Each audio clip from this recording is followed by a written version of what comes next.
Well, I think we just had the sermon. I don't know what I'm doing here. Man, how about the talent of those musicians? Wow. Wow.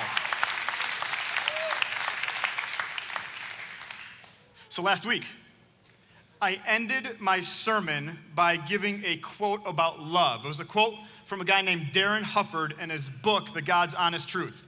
And it was a great quote and ended with this idea of how grateful we are for how God has worked in our lives. It was perfect. The only problem is Darren Hufford never wrote that.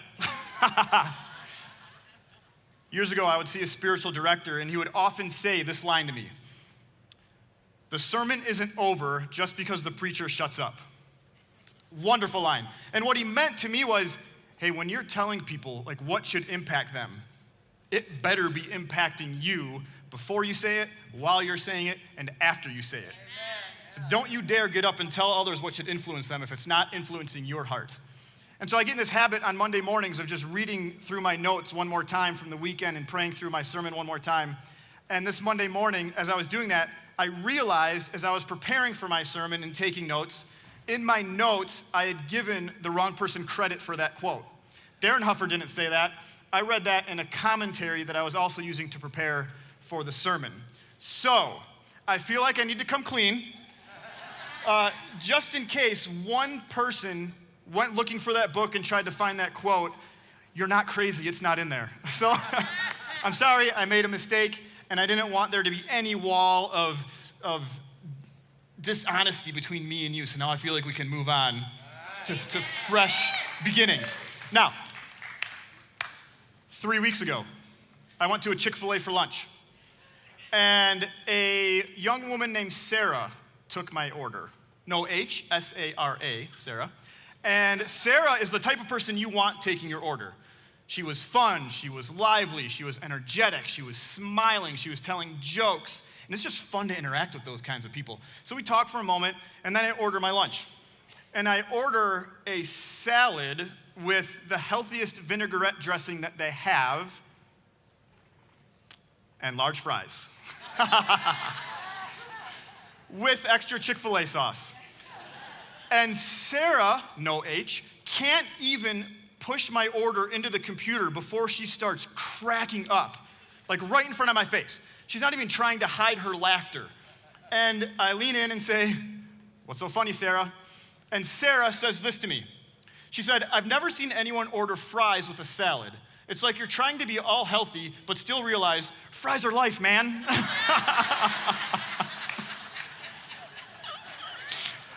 And see, she's fun. And I know Sarah said this because I laughed, and then I immediately went and wrote that quote down. It's like, that's amazing. But what was Chick-fil-A Sarah saying? Chick-fil-A Sarah was saying, okay, I know salad is healthy, I get that, and I know that loads of French fries with extra Chick-fil-A sauce, that's not healthy. So which is it? Like, what are you trying to be here? See, for Sarah, part of the reason Sarah knew what was healthy is because she also knew what wasn't healthy. And this is kind of what we're stepping into today. We're going to look at this phrase that Paul writes in 1 Corinthians 13. Paul writes, "Love does not delight in evil." And this is now the second week in a row where we're looking at something that Paul tells us says love isn't. And what's interesting about this passage when you look at it as a whole, and we'll get into love does not delight in evil in a few moments, but when you look at these 4 verses, it's verses 4 to 7 as a stretch, as a passage, Paul tells us 15 things about love. 7 of the things Paul tells us are statements about what love is. 8 of the things Paul tells us are statements about what love is not. Paul actually tells us more about what love isn't in this passage than he does about what love is. And here's what Paul says in this passage. He starts with love is patient, love is kind. He then, boom, boom, boom, tells us 8 things in a row about what love isn't. Love isn't envious, it isn't boastful, it isn't proud, it isn't dishonoring of others, it isn't self-seeking, it isn't easily angered, it isn't record-keeping, it isn't delighting in evil, which is where we are today. And then he goes back to end this passage with 5 things that love is. It is rejoicing with the truth, it is protecting, trusting, hopeful, persevering. And Paul is writing to the Corinthian church. And the Corinthian church has some issues. There's some division, there's some dissension, there's some rivalry. They're taking one another to court, they're mistreating one another. And so when Paul writes this, he's not just thinking, ooh, what can I say about love here? He's actually talking about what they're engaged in right now. And so Paul's saying, hey, by the way, church, when you're dishonoring each other, when you're getting angry and ticked off at one another at the drop of a hat, that isn't love. And here's how I know. Love is patient. It's kind. It hopes. It protects. It trusts. One of the things we learn in this passage as a whole is sometimes in order to know what something is, we also have to know what it isn't. Sometimes in order to know what something is, we also have to know what it isn't. Sometime around 2007, my wife, Corey, went to see a new doctor because she was having some stomach issues. And this doctor very quickly advised her to stop eating all gluten and all dairy. And this was 10 years ago, before there was a general feeling among some that gluten is of the devil and like, don't ever touch it. But the doctor is like, no, I think this is actually going to help you. And it did. And I remember roughly a decade ago, the first time Corey asked me to go to the grocery store and buy tofu. I had no idea what tofu was. I'm like, you want what fu? Tofu. Wait, so we can't eat gluten anymore, but we're gonna put toes on our rice? Like, I don't get this. What's going on here? And so I go to the store, and have you ever gone to the grocery store and you had no earthly idea what it is you were trying to find? It's terrible. And so I go to the grocery store, and I'm looking in there. I finally get some direction to an aisle, and I'm searching up and down the aisle. I finally narrow it down to a section, like, okay, it must be here. And I look, and I think, okay, I know tofu isn't bagged salad. I know it isn't organic mushrooms. I know it isn't soy milk. So this must be the tofu. But I had to actually know what tofu isn't in order to know what tofu is. And what tofu isn't is anything with flavor.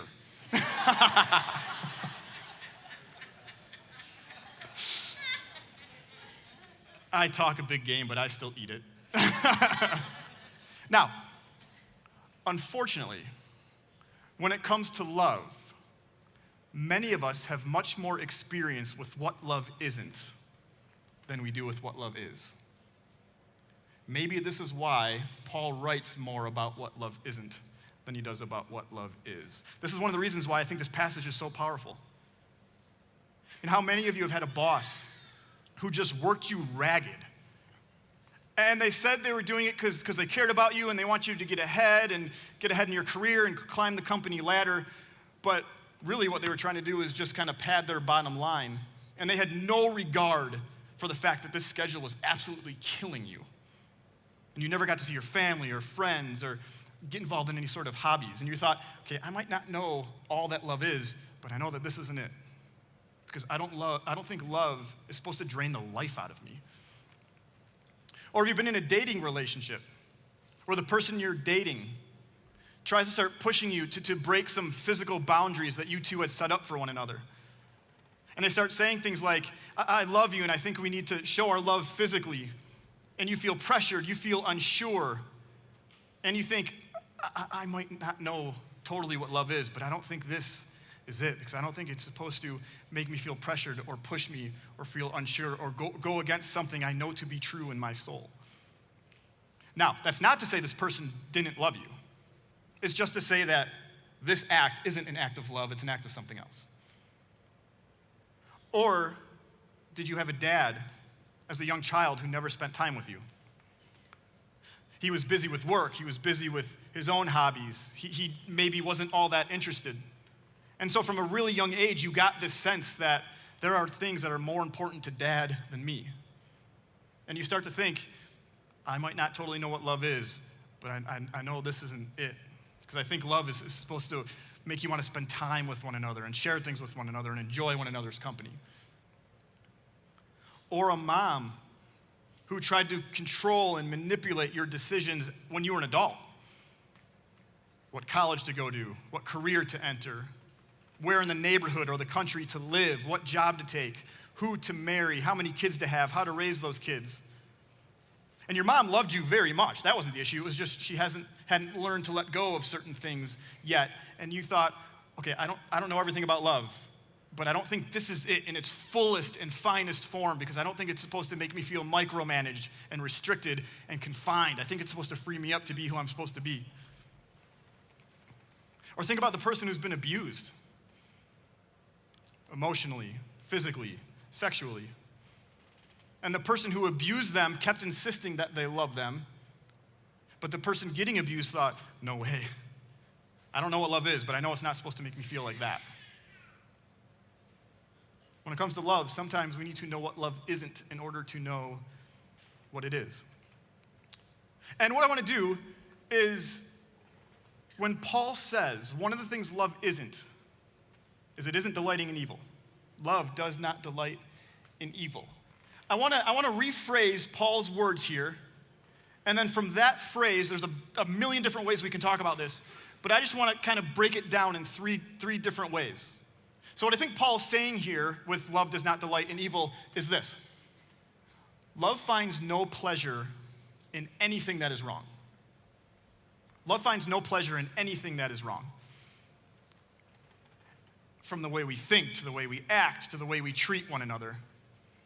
And again, so many different ways we can talk about this, but I just want to break this down in three different ways. And here's what I mean by this. First is this. Love does not delight in the derogatory. Love does not delight in the derogatory.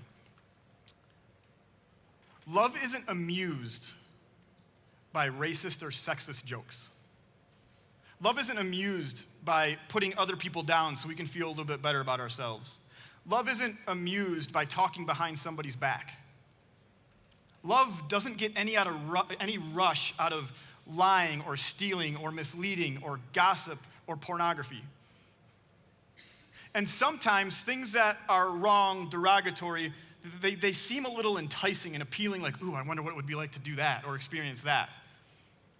We think maybe I could just dabble in it. But there's a danger to dabbling in the derogatory. And here it is. There's a passage, Psalm chapter 1. It's the beginning of the Psalms in the Old Testament. The first two verses in the Psalms say this. Blessed is the one who does not walk in step with the wicked, or stand in the way that sinners take, or sit in the company of mockers, but whose delight is in the law of the Lord, and who meditates on his law day and night. Here's the danger of dabbling in the derogatory. At first, you're walking in it. It's not a part of who you are. You try that thing for the first time. You tell that little tiny fib. You go to that internet site for the first time. You're walking in it. Then before long, you're standing in it. Now you're thinking, well, I already did it once. I'm already guilty of it. I may as well do it again. I can't take it back. Now you hope someone tells that joke again so you can laugh a little more at it. Now you're looking around the office or around your friend group to see when they're going to gather to talk about the person that nobody really cares for. You're standing in it.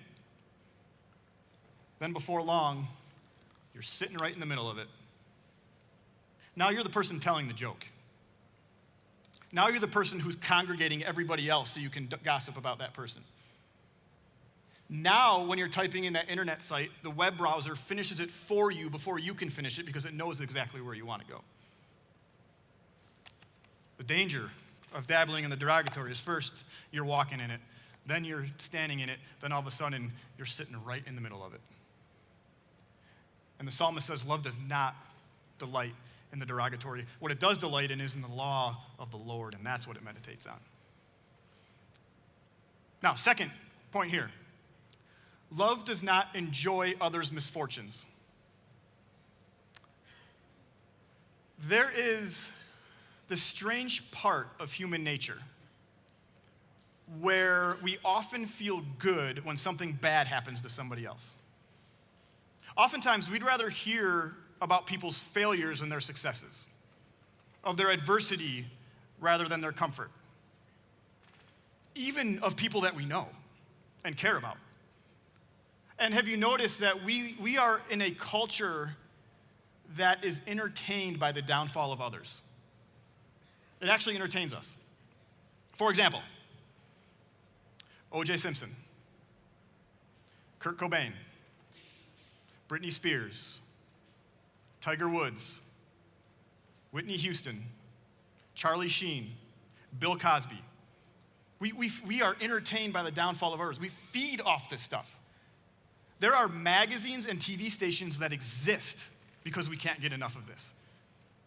And whether the particular person who is experiencing some sort of misfortune or downfall, it's happening because something outside their control happened, there was nothing they could do about it, or it happened because they made a series of decisions that kind of led to this. That's not the point here. The point is this: love is not supposed to enjoy somebody else's pain. One author calls this malignant joy or cancerous joy. See, what love does is genuinely feel sorrow for that person. Love cares about that person's heart and feels bad for whatever is going on. Is there a way in your life right now that you are enjoying somebody else's misfortune? There's somebody at school who you don't particularly like. They got made fun of in front of a bunch of people, or they failed a test, or they got a detention, and you're thinking, good, I'm glad that happened to them. Somebody at work who, like you two, could not have more opposite views of the world, or of politics, or of religion, or whatever it is.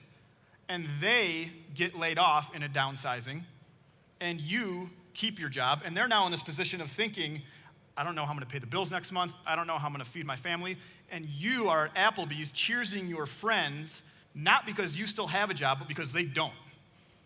And you think, they deserve that. Or do you and your spouse have a group of friends, and sometime recently, one of the people in your group of friends did something that greatly upset their spouse, and the rest of you are kind of glad about this because it makes you look like a better spouse. Okay, thanks for that, because now I look pretty good. But love doesn't do any of that. Love doesn't enjoy others' misfortunes. There's a passage in Genesis chapter 32 where this guy Jacob one night is by himself, and God starts wrestling with him. And apparently Jacob was like captain of his high school wrestling team because God can't even overpower him. And so they're wrestling, and at one point when God realizes he can't overpower him, he touches the side of Jacob's hip, the socket of Jacob's hip, and wrenches it out of place. And Jacob says, ow, that hurts. But he keeps wrestling God, and God still can't really overpower him. And it's this all-night WrestleMania, and it's not until the morning where God says, hey, let me go. It's daybreak. And Jacob says, no, I'm not gonna let you go until you bless me. And God says, what's your name? And Jacob says, Jacob. And God says, okay. By the way, when Jacob says, bless me, and God says, what is your name? And Jacob says, Jacob, that right there is a sermon in itself. That's for sometime in the years to come, but that is significant right there. Jacob says, Jacob. God says, okay. And we're told that God blesses him there. God blesses him there. So this next morning, Jacob is blessed, but he's broken. His socket, his hip's out of place. He's limping along for the rest of his journey, and he's going to limp for the rest of his life.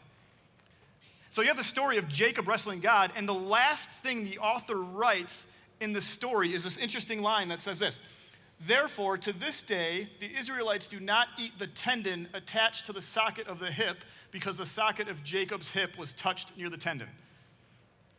Which is an odd way to end the story. Why is that the last thing you say? Here's why. It is a reminder that love does not feast on the pain or the shortcomings or the misfortune of others. Love doesn't enjoy others' misfortunes. Now, third, let's flip this around. Love is not bothered by others' blessings. Love isn't bothered by others' blessings. I read a quote this week that said, it is much easier for us to weep with those who weep than to rejoice with those who rejoice. That's true, isn't it? It is much easier for us to weep with those who weep than to rejoice with those who rejoice. When was the last time you got upset because something good happened to somebody else? They got the new car, and you're still driving the beater. They got the house, and you're still in the apartment or living with your parents. They got the new job, and you're still stuck in the job that you can't stand, or maybe you can't find a job right now. They got married. They had a baby. They got to retire before you did. They got the vacation home. And all you're thinking is, well, that's not fair. Why them and not me? Now, it is normal and healthy to grieve when we desire a good gift and haven't received it yet. That's healthy. But so often we turn this into a comparison game or a jealousy game or an envy game, and you think, wait a minute, that's not fair. Why them and not me? And our thought process is, if they receive a good gift from the creator of the universe, that somehow makes me worth less. That somehow decreases my worthiness. We somehow are of the opinion that God only has a finite amount of good gifts to give in the world, and if they get something, then that just decreases my chance of getting a good gift. Love doesn't buy into that. And by the way, getting bothered by other people's blessings, this actually gets worse the closer we are to the person who's received the blessing. Oftentimes, the closer we are to the person, the more bothered we are, the more envious we are, the more jealous we are. And Jesus understood this, which is why in Mark chapter 6, Jesus says this: "A prophet is not without honor except in his own town, among his relatives, and in his own home." Jesus says, hey, a prophet, wherever the prophet goes, they have honor until they go home. Then not so much. The poet and the prophet, Ed Sheeran, famous musician, if you're not hip to Ed Sheeran. Ed Sheeran, his most recent album, the first song on the album is a song called Eraser. And very early in the song, like the sixth line, which is the sixth line in the entire album, Ed Sheeran is talking about how he's blessed with this life as a famous musician, and then he adds this interesting line. He says this: "Friends and family filled with envy when they should be filled with pride." And Ed Sheeran got interviewed, and he was asked about this line, like, what's up with that line? And he said it referred to when people who are the closest to him, family and friends, make these little sarcastic comments, like, hey, your life must be nice. Or, hey, you're picking up the bill tonight, right? Friends and family filled with envy when they should be filled with pride. And why is it? Why is it that a prophet is not without honor except in our own hometown? I think it's because we all grew up together. We all went to church together. We all went to the same school. We all grew up in the same neighborhood. We all were at the same community events, the same birthday parties. We were in the same dance recitals. We were on the same Little League team. Essentially, we all had similar conditions of upbringing, so why is it that you get this blessing and I don't?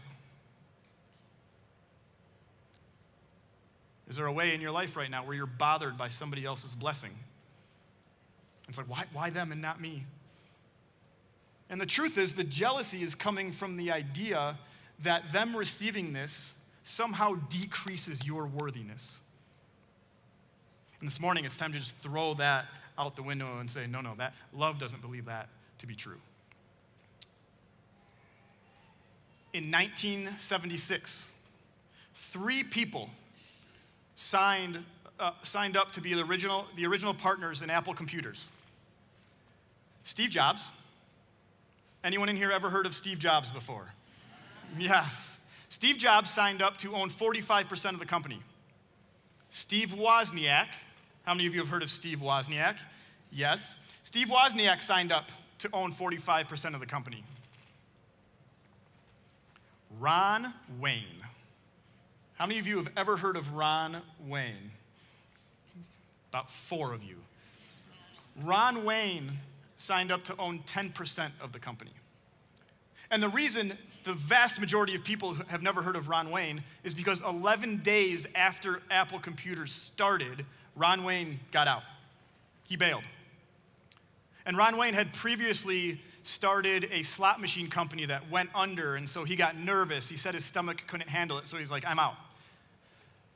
So 11 days after Apple computers started, Ron Wayne received $2,300 for his 10% in the company. You know where this is going.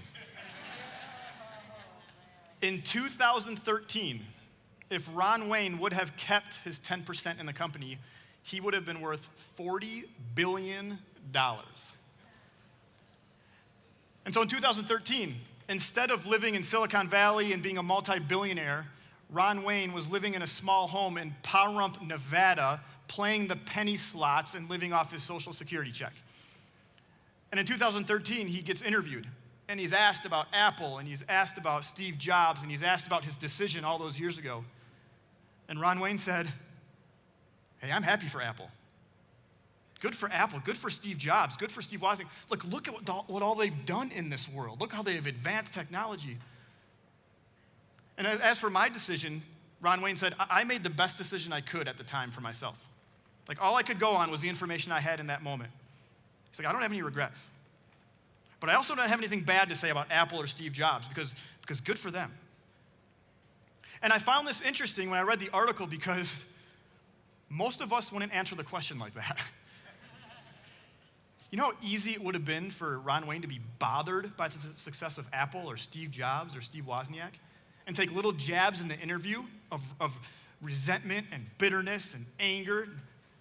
He didn't do that. No, I'm happy for them. Good for them. Good for them. Love isn't bothered by others' blessings. I don't know anything about Ron Wayne other than what I read in that interview, but I know in that interview, Ron Wayne showed love. So this week, is there a way that you're walking or you're standing or you're sitting in some sort of derogatory, wrong thing, and now it's just time to run away? Is there a way you're like dabbling in the derogatory, and now it's just time to leave it? Is there someone in your life who's experienced a misfortune, some sort of downfall, and you're secretly glad about it? And this week is a time to let that go and let that person know that you're there to grieve with them. Because when they hurt, you actually hurt. So someone in your life who's been blessed with something, they've been given a good gift, and you've been a bit bothered by it. And now it's time to understand that, okay, love isn't bothered by others' blessings, and now you need to figure out a way to go celebrate with that person. And let's end here. Philippians chapter 4. Paul is writing a letter to this church in Philippi, and he gets to his final encouragement. So he's winding this letter down. And here's how Paul starts his final encouragements to the church in Philippi. He says, rejoice. Rejoice in the Lord always. See, when Paul in 1 Corinthians says love does not delight in evil, that's not the end of the sentence. The next word Paul writes is but. Love does not delight in evil, but it rejoices with the truth. And in Philippians, Paul says rejoice. Rejoice in the Lord always. I will say it again, rejoice. Let your gentleness be evident to all. The Lord is near. Do not be anxious about anything, but in every situation, by prayer and petition, with thanksgiving, present your requests to God. And the peace of God, which transcends all understanding, will guard your hearts and your minds in Christ Jesus. Paul starts his final encouragements by saying, hey, rejoice. And then the next thing Paul says is this. This is verse 8 in Philippians chapter 4. Finally, brothers and sisters, whatever is true, whatever is noble, whatever is right, whatever is pure, whatever is lovely, whatever is admirable, if anything is excellent or praiseworthy, think about such things. Love does not delight in evil, but it rejoices with the truth. Paul says, here's what love rejoices with. Love rejoices in what is true, what is noble, and what is right. Love rejoices in what is pure and lovely and admirable. Love rejoices in what is excellent and praiseworthy. See, love rejoices in all things life-giving. Love rejoices in one another and cheers one another on. Love rejoices in honesty, even when honesty is difficult. Love rejoices that our spiritual maturity is not based on what we know, but on how we use what we know to serve one another and treat one another well. Love celebrates that there's been a resurrection, and whatever pain or grief or shortcoming or misfortune you are going through at the present moment, that is not the end of your story. Love rejoices when any one of us stops delighting in evil and turns and takes a step towards Jesus and towards truth. See, sometimes in order to know what something is, we also have to know what it isn't. And Paul says, here's the deal. Love, it's not delighting in evil, but you know what it is doing? It is rejoicing with the truth. So let's do more of that. Let's pray. Father, thank you for this morning. Thank you for the privilege of gathering. Thank you for your word. God, for those of us here who there's some sort of something wrong that we're involved with, whether we're walking in it or standing in it or sitting in it. God, show us that what we are to do is not delight in that, but delight in you and to run the other way from that. God, for those of us here who we're enjoying the misfortune of somebody in our lives, show us how we can leave that behind and we can actually grieve with that person instead. God, for those of us who are bothered right now by something good that's happened to someone we love, help us leave that behind. Show us how to celebrate with that person instead. God, we thank you for your grace, your love, your mercy. We thank you for second chances. We thank you for this community. In Jesus' name, everybody said, amen.